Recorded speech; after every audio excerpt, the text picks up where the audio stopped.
And welcome, everyone. Good afternoon. I'm Gretchen Winters. I'm the Director of Marketing for Bursch Travel.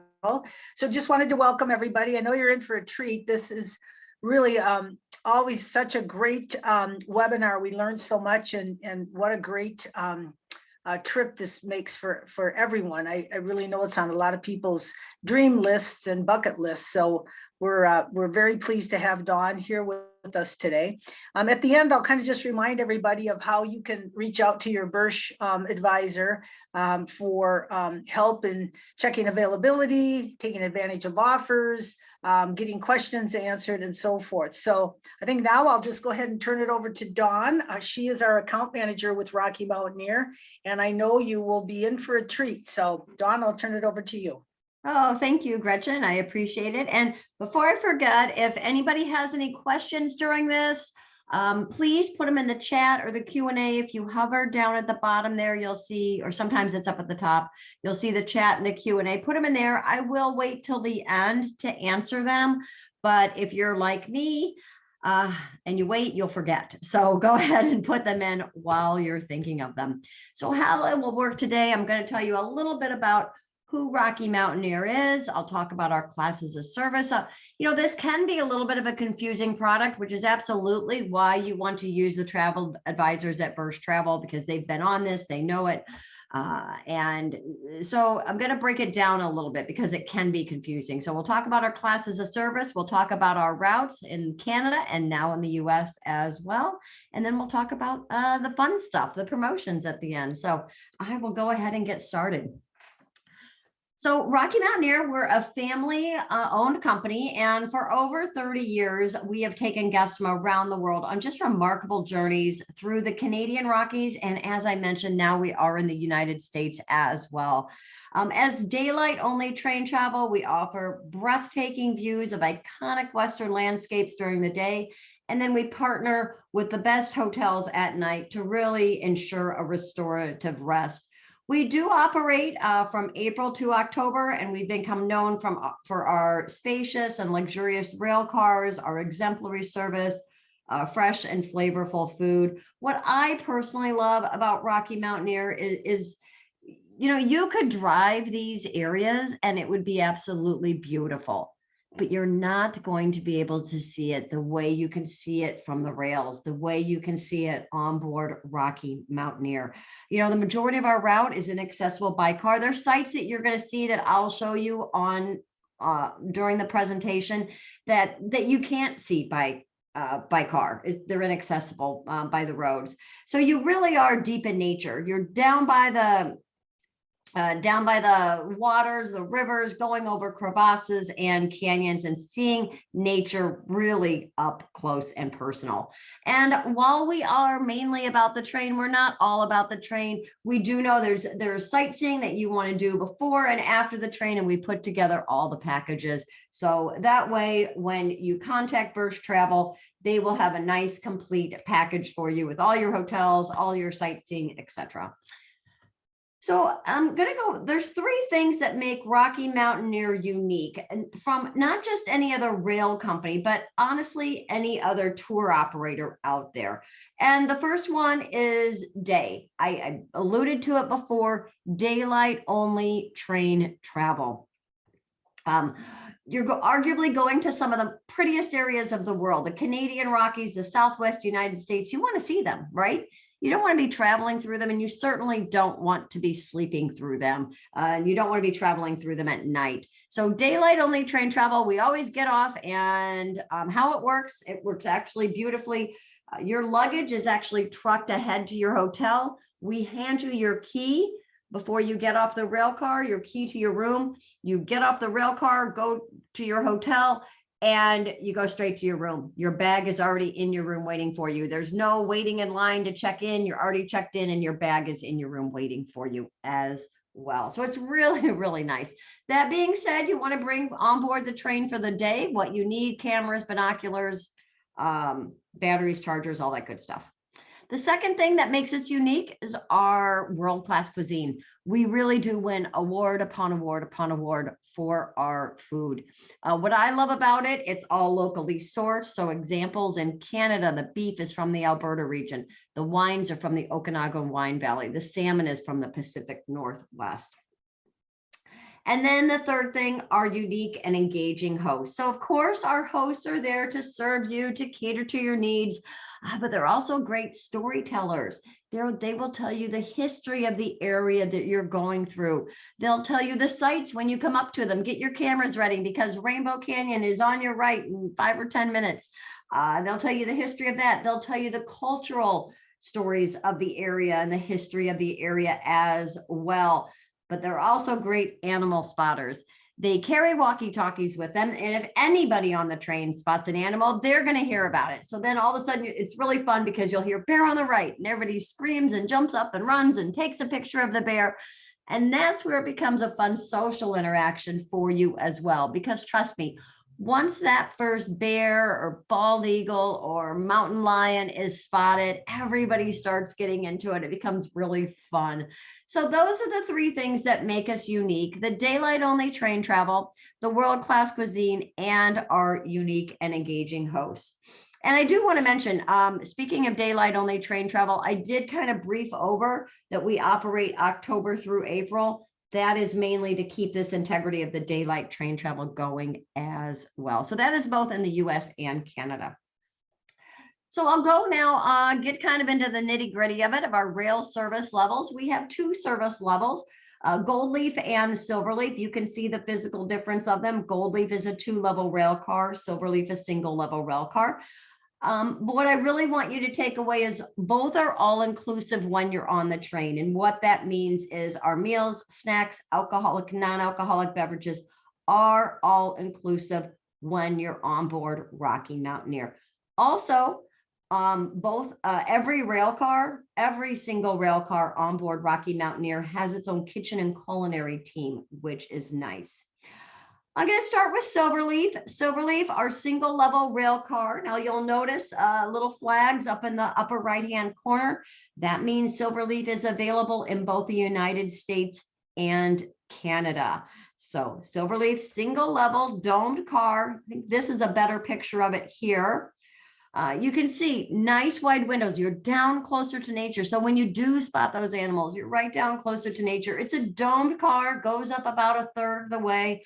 Plenty of legroom. Notice how people are turned sideways in this picture. So they're turned sideways throughout the standing in between the seats. So plenty of legroom on board Rocky Mountaineer. These seats recline a little bit as well.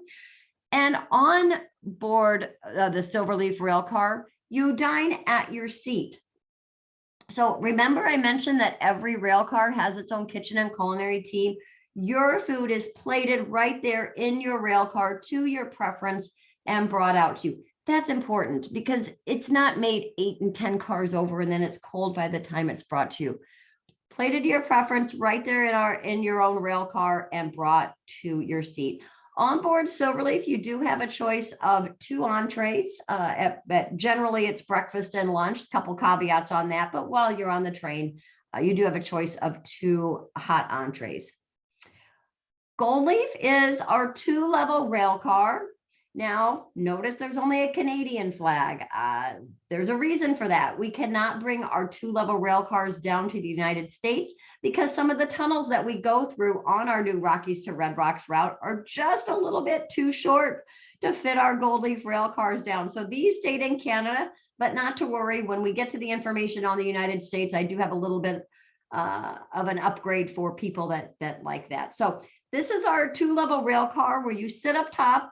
You have the big domed window, so 180-degree view of the Canadian Rockies. Again, these seats are nice wide seats, plenty of leg room.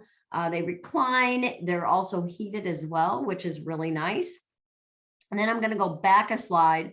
Where that logo is, there's a spiral staircase. So you're sitting up top, and then you would take that spiral staircase down to the main level. And here you dine restaurant style. Tables of 4, 2 across from each other. Little side note, if there's anybody with mobility issues, Not to worry, we do have a lift that goes up and down, but just know that anytime you would need to use the washroom or go to the dining area or to the outdoor area that I'm going to show you next, you would need to take that lift. But anyway, on Gold Leaf, again, you're going to dine restaurant style, tables of 4, 2 across from each other. And how that works, because the whole Gold Leaf rail car can't fit down at the dining area at the same time, what we do is we split the car in half, and half of the rail car goes down for the first seating for breakfast and lunch, and the other half goes down for the second seating. And then the next day we swap it out, because the rail lines, the rail routes, as you will see, are only about 2 or 3 days long.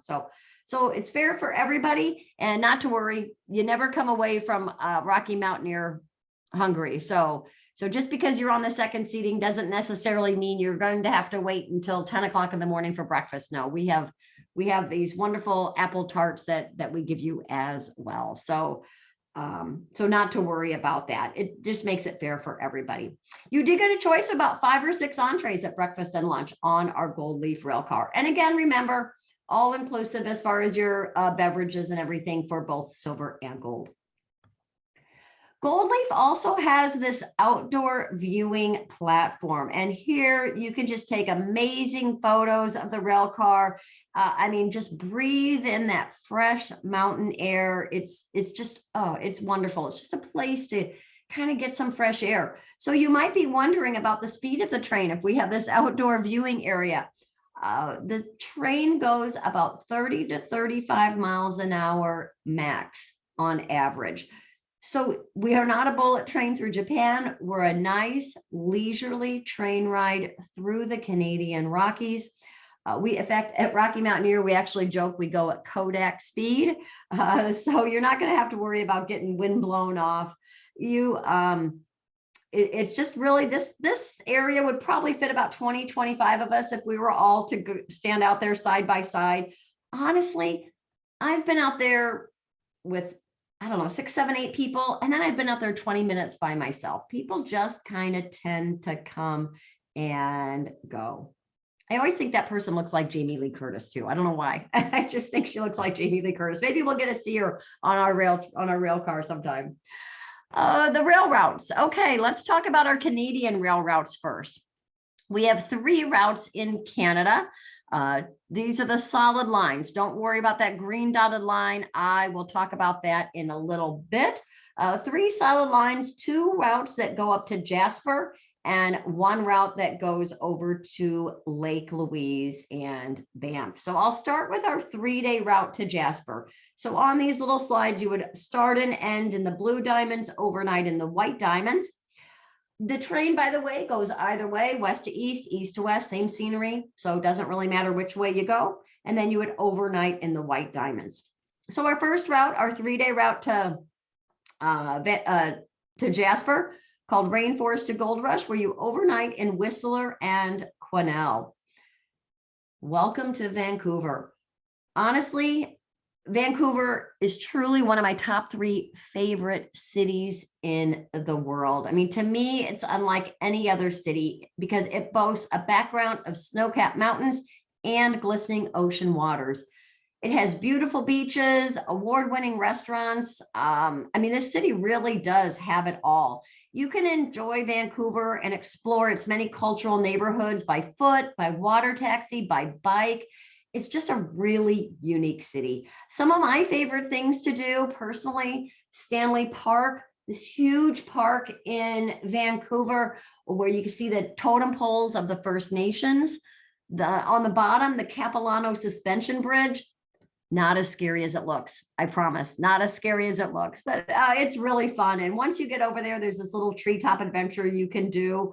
Not to worry if you're not up for that, but maybe your traveling companions are. There's a great restaurant and coffee shop and gift shop over there. I could spend hours in that gift shop, and I generally do. But it's really worth going over to the Capilano Suspension Bridges. But probably my favorite thing to do in Vancouver is Granville Island. Think of Granville Island like Pike's Market in Seattle, but on steroids. It's this huge market with all kinds of, fruit stands and meat stands, the best donut place, the best donut stand you'll have in your life. I'm telling you, they're life-changing donuts there. But it's also a bunch of shops and restaurants too. So I at least recommend having lunch on Granville Island. So you've spent a day in Vancouver, and now we're heading to Whistler. We're getting on the train and heading to Whistler, of course, home of the 2010 Winter Olympics. This cute little ski village in British Columbia. What I love about this route, you get in around noon. So it's only a 4-hour trip to Whistler. So you're going to get in around noon, then you'll have the rest of the day and the evening free to overnight in Whistler. You'll sleep in your hotel, get back on the train the next day, and you're going to head towards Quesnel. Now, here's where you're going to notice a huge difference in scenery. In fact, this route has the biggest topography changes of any of our routes. This is where the gold rush happened in Canada. Thus, we call it rainforest to gold rush, because you hug the coastline of Vancouver, which is technically rainforest. You're now seeing the mountains of Whistler and then heading towards Quesnel, which is where the gold rush happened. So it's going to be very desert-like, pretty arid. As you can see here, you're going to go through, this is the Fraser Canyon. You're going to go through sites such as the Fraser Canyon. And then you're going to overnight in Quesnel, get up the next day, and see the majesty of the Canadian Rockies. And this is a picture of Mount Robson, which is the highest peak in the Canadian Rockies. The mountain climbers there actually call it the Great White Fright. You can see why. And that's our 3-day route to Jasper. And then I'll talk about the sightseeing in a bit. Again, I just wanted to break it down for you a little bit with the routes that we do first. Our 2-day route to Jasper is called Journey Through the Clouds. And to me, this lives up to its romantic name. It kind of weaves alongside the Fraser River and through the mountains, and you can view the vast expanse of Alberta Glacier. You will overnight in Kamloops, and then in between Kamloops and Jasper, you're going to see one of my favorite sites, Pyramid Falls. Pyramid Falls is one of those sites you cannot see by car. It's inaccessible by car. You can only see it on board Rocky Mountaineer. I mean, honestly, can't you just picture yourself on board that rail car, looking up at the beautiful mountains, maybe searching for that bald eagle, and then all of a sudden, this beautiful waterfall comes cascading down the cliffs and the rocks. I mean, it's absolutely gorgeous. And of course, this is sites that our hosts will point out as well. So they'll let you know that Pyramid Falls is coming up on your left or your right in 5 minutes, 10 minutes. And if you want to go down to the outdoor viewing area, if you're in Goldleaf, you can take a picture of it. But you actually can take great pictures from the rail cars, even with the windows. I've had some fabulous pictures. I'll show you when we get to the US route. I'll show you some pictures that I took. And then ending your rail journey again in Jasper. Now, Jasper surprised me the first time I went there. I thought it would be bigger than it is. It's only about 4,000 people. But to me, Jasper is very pristine, kind of very natural, very untouched. I've literally seen elk walking down the main street of Jasper. I kid you not. I was on a jog. I'm an avid runner, and I was on a jog down the main streets. I was jogging on the sidewalk, Main Street, Jasper, and early morning, and there were 3 elk walking down the main street of Jasper. It was really, really cool. And then we have a route from Vancouver to Lake Louise and Banff called First Passage to the West. It again overnights in Kamloops. And instead of heading northeast to Jasper, it heads straight east over to the Lake Louise Banff region. I do want to point out, people do always ask me, why do you stay in Kamloops? What's there to do in Kamloops? Why Kamloops? Why Quesnel? Honestly, not a lot. It really is just an overnight stop. These are just overnight stops to keep the integrity of our daylight only train travel going. That being said, I do really like Kamloops. It's a town of about 100,000 people. It's where the north and south branches of the Thompson River come together. There's a wonderful park within walking distance of our hotels, live music every night in the summer at that park, or just walk along the river and stretch your legs after being on the train all day. Plus, there's some great restaurants too there within walking distance, if you're even hungry from being on board Rocky Mountaineer. So this is a good route for history buffs and train buffs, because between Kamloops and Lake Louise is a little tiny town called Craigellachie that we passed. And that is where the last spike was laid that connected 3,200 kilometers of rail across Canada.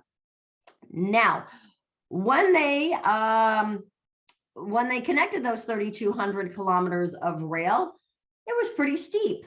They couldn't control the speed of the train, which kind of makes for dangerous train travel, right? So they knew they had to do something. So they brought in engineers from Switzerland and who literally blasted through the mountains. Now, remember, this is the early 1900s, like 1908. They didn't have the technology that we do today. So they literally blasted through the mountains and created what they call spiral tunnels. I find that name funny because to me, it sounds like a ride at Disney World, the spiral tunnels, but we're not Disney World. What they actually are, they look like a big giant cursive L, and the tracks go up and down at varying degrees, thus controlling the speed of the train. That's as technical as I can get with you about it, but trust me, it is super cool. It is an engineering marvel to this day, and we are the only passenger train to run on this route and through the spiral tunnels. And on this route, you'll end your rail journey in Banff. So this picture depicts not only what I love about Banff, but what I love about the Canadian Rockies. I mean, doesn't it look like you are just going to walk down the block and run smack dab into that mountain? It is like that all over the Rockies. They just surround you and they just kind of envelop you. You know, everything, I'm going to actually go to the next slide. Everything I've talked about has been going one way, say starting in Vancouver, heading over to the Jasper, Lake Louise, Banff area, and then you would fly out of Calgary. But we do have what's called circle journeys. And what a circle journey is taking two routes.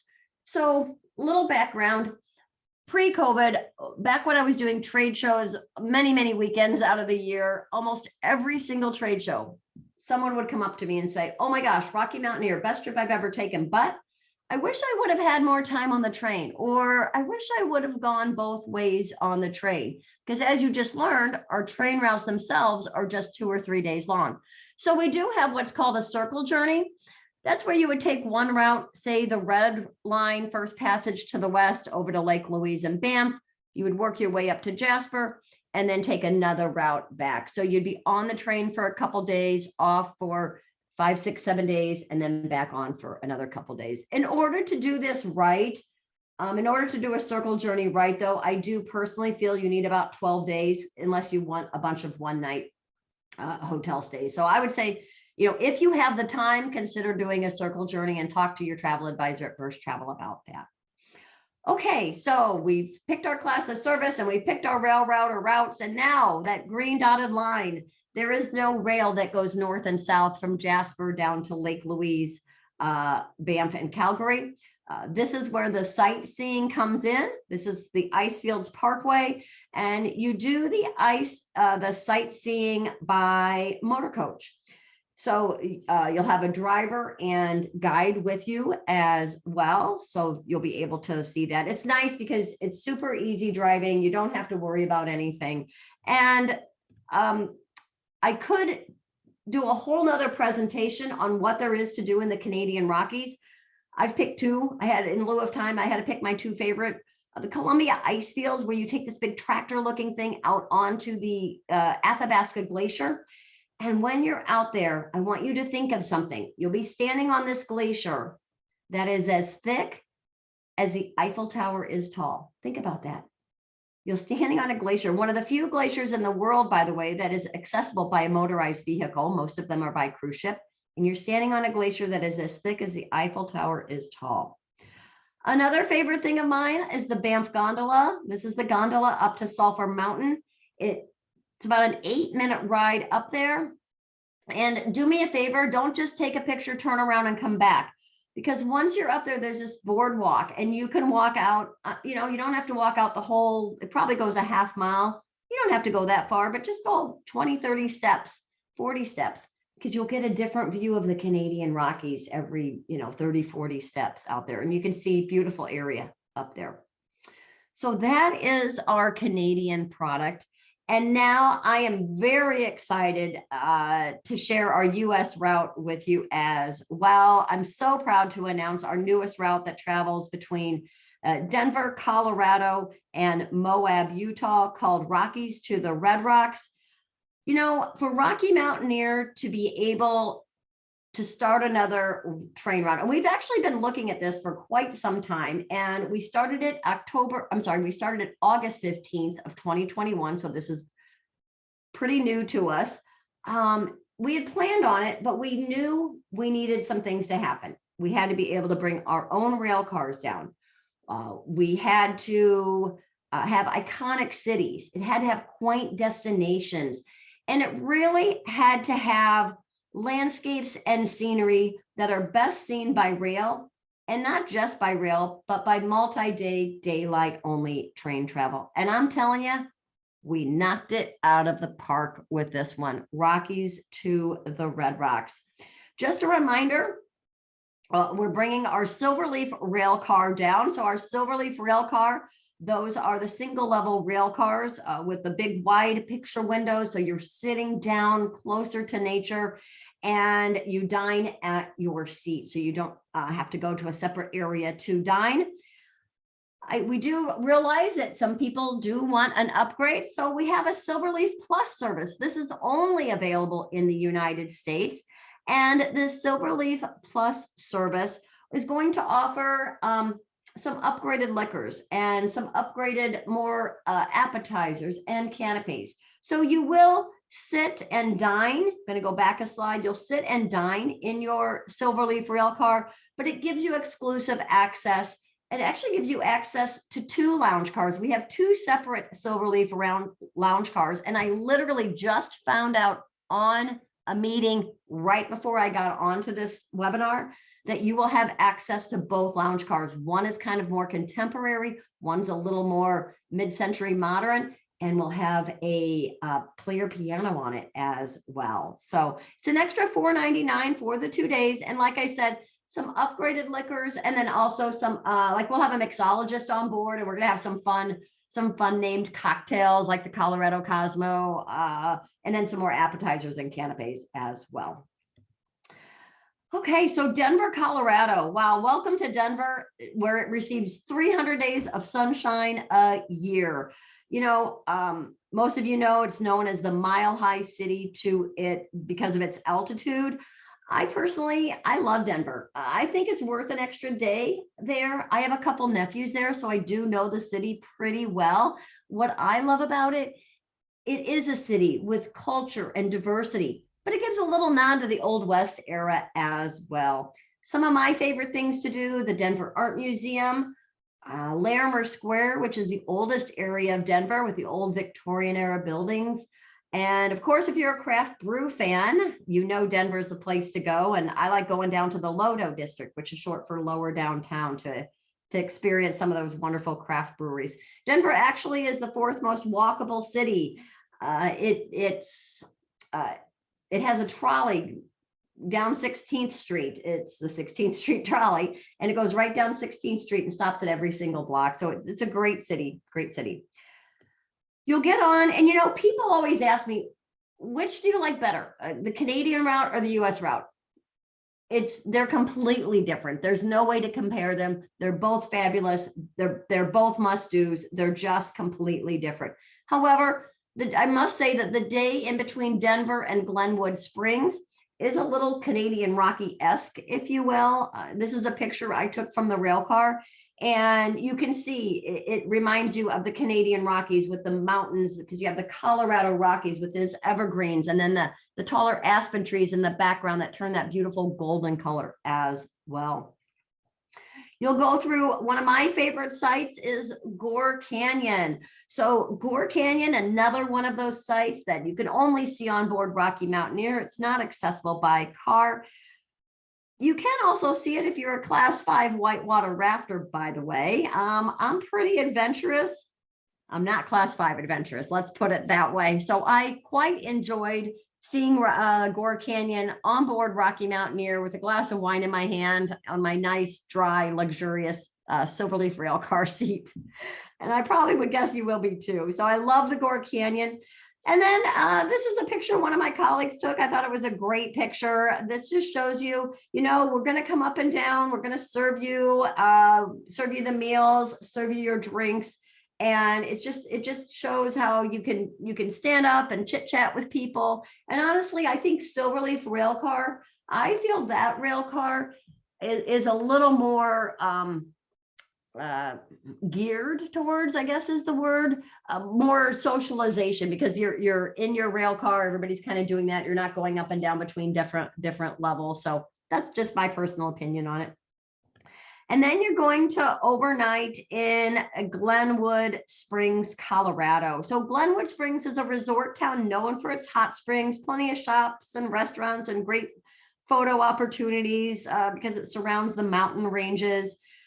I took this picture as well because I wanted to show you how close our hotels are in Glenwood Springs. So that's a picture of Rocky Mountaineer. You see the Hotel Denver? We use that property to overnight there. And then if you see on the right, you can see that there were stairs and then a man standing, and then there's another set of stairs and a bridge going over the rail tracks, which is where I took this picture from.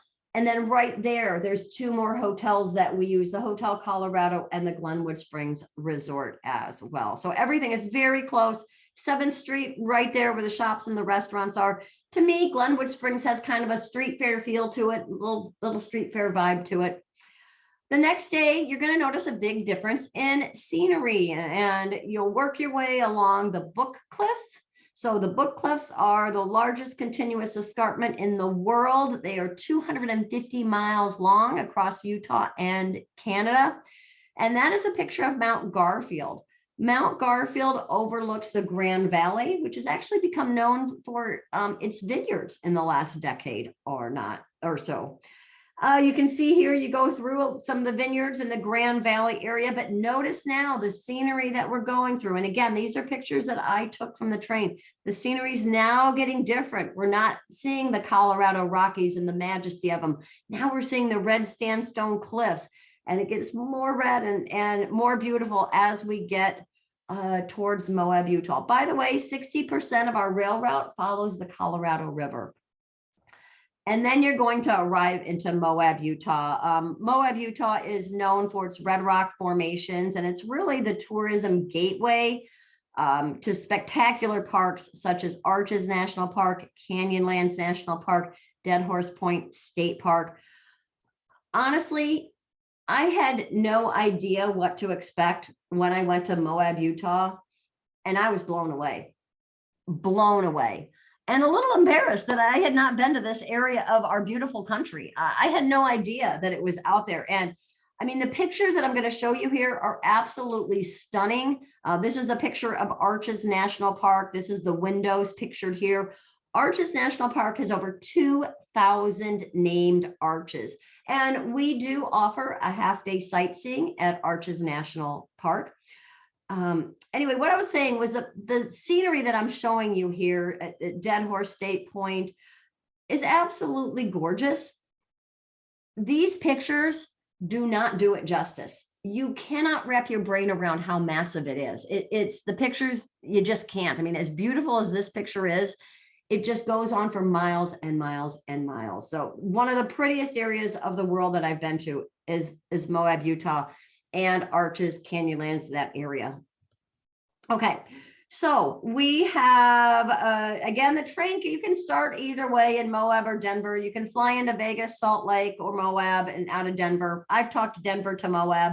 So I would recommend a couple nights in Moab at least. You can fly out of Moab. There's one airport, and there's one gate at that airport. I'm not kidding. So it's a very small airport. But then we do offer transfers up to Salt Lake City as well, motor coach transfers. I mentioned that we started in August of last year. And, we learned a couple things. We learned that everybody loved our rail route. Everybody loved the scenery. Everybody loved Rocky Mountaineer. They loved the destination. But when we transferred them to Las Vegas on a motor coach, they didn't love that. It's a 6.5 hour drive if you go straight through. So on a motor coach, it was more like 8 hours. That was a little too long. So while we do have one package that offers a guided vacation to Las Vegas where you overnight in Bryce, talk to your Bursch travel advisor about that. So you can take a motor coach transfer to Las Vegas, do sightseeing along the way, and overnight in Bryce. Otherwise, we don't offer just a straight motor coach transfer. We offer, get this, flight seeing. This is really cool. So this is where you have a pilot and guide. And so think of it, you're seeing the national parks. You actually fly over 4 of the 95 national parks at 2,000 feet. So you're seeing it by rail, by motor coach, and by air. Really unique way to see the national parks. Okay, so talk to your Bursch travel advisors about those, either ones. I'm going to talk about our promotions right now.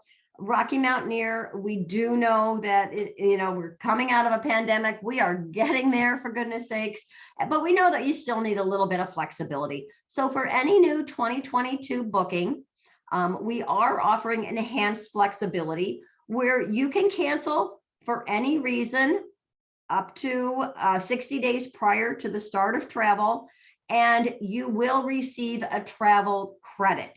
And that travel credit is good towards any future 2022, or you can take it into 2023. So say July 1st, you're supposed to go July 1st, May 1st rolls around, you're not comfortable traveling, or you just decide you don't want to do it this year. No worries, you'll have a future travel credit good for later in 2022 or up to and including the 2023 season. And that is good on both our US and our Canada routes. All these promotions I'm going to talk about are going to be good on our US or Canada routes. Travel the Rockies. Traveling the Rockies, you will get $400 off per couple. And that is so $200 a person. This offer expires April 29th. And this offer will be, it's valid on select months. So it's different months for Canada than the US. It's all based on availability. You guys know how the promos go. It's all based on availability. So talk to your Bursch travel advisor about that. And also for any of you who have traveled with Rocky Mountaineer in the past, guess what? You get $400 off as well per couple. If you want to do so, say you've traveled with us in Canada a couple years ago, or you tried the US route last year and now you want to travel in Canada. You want to do a different route, a different country. You want to do the same route. It doesn't matter. If you've traveled with us before, we're going to also give you another $200 off. And this is per person, $400 per couple. And this again is good for 2022 packages. So those are all combinable. So you're now up to $800 off if you've traveled with us before, otherwise $400 per couple off. Additionally, by going through Bursch Travel in the month of April, we're going to give another $75 off per couple. So we're getting close to $1,000 here, guys. It's really a great opportunity. So please, please, please work with your Bursch travel advisor. As I mentioned, I love working with them. I've been working with them for quite some time now. They're the experts. What I love about them, they're so honest and genuine. They're going to tell you where you want to spend the money. They're going to tell you where you can save some money. So Gretchen, I'm gonna thank everybody right now. Please put your questions in the Q&A in the chat. I don't have any yet. So Gretchen, how can they get a hold of their favorite Bursch travel advisor? Well, all I have to say is, wow, Dawn, I listened to these presentations and I'm just amazed every time. What great options. And now to have the US option, I got to figure out a way to get on that myself. So thank you so much. This was wonderful and so informative. So all of you now have a great understanding and knowledge of this product. And if you have more questions, want to check availability, or just in general, reach out to one of your Bursch travel advisors. The best way really, if you work directly with one of the advisors, is to email them. Otherwise, you can call the office or be transferred to their extension. Or on our website, we do have all of our locations listed under locations. And there's a form there that you can fill out. It's a contact us form, spelling out the details that you're interested in, finding out more about. So dates that you're interested, which route you're interested in, that sort of thing. So best really is to email directly. Otherwise, you can call the office. All of the phone numbers are also listed there on the website under locations, or just fill out that contact us form, and that will get sent to the appropriate travel advisor. So that's the best way. Or you can, if you want to stop in the office, go ahead and do that. Some of the offices are still working under limited hours due to COVID and limited staffing. So it'd be best to call before you stop by, just in case they're not open. They've closed earlier that day, or they're not open that day. So that's why I recommend calling or emailing is best. So again, thank you so much, everyone, for attending. Really appreciate it. Thank you, Dawn, for another great webinar. And I'm not sure if you're seeing any chat questions at all. I hope I didn't put everybody to sleep, Gretchen. I don't know. Come on, you guys. You test me out. No, you're just that thorough. You got everybody, all the info they need. I'm sure you've got them all excited, and they're just overwhelmed and trying to figure out all the questions that they will have, so they could We'll go with that. Contact our travel advisor. Perfect. Okay. Well, I don't see any coming through. So thanks so much, Gretchen. Thank you, everybody, for your time. I really appreciate it. And I hope to see you on the rails sometime soon. Take care. All right. Yeah. Bye-bye.